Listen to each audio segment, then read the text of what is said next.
They being racist to us? You know whose shoulders we standing on? All right, let me keep going.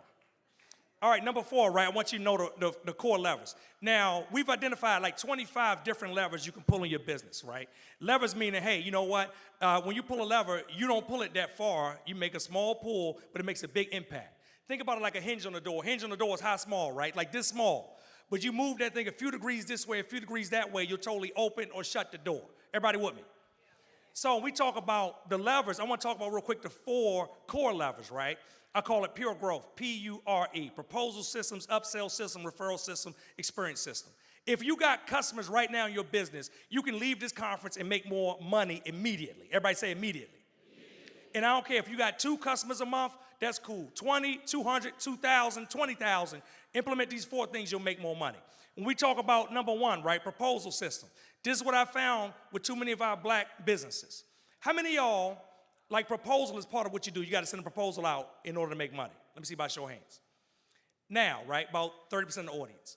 Now, here's what I realized. About 20% of those people actually don't have to send a proposal.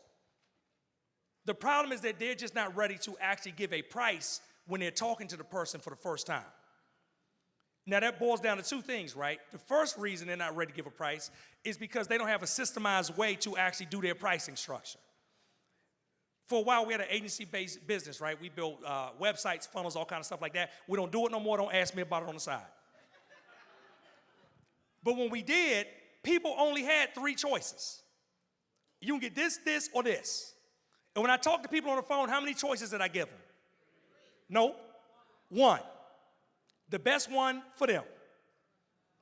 And then if that one didn't fit, I gave them the next one. How many of y'all, right, put your consumer hat on. How many of y'all been on the phone with somebody and you already done all your research, you looked at the website, you talked to people that use them, and you on that phone, we only want to know one thing. What's the one thing the consumer want to know? How much do it cost? So then we get on the phone, you don't give me a price how much it costs, then you tell me you got to send an invoice. The invoice is going to take 2 to 3 days. Y'all, do we ever get the invoice in 2 to 3 days? Never.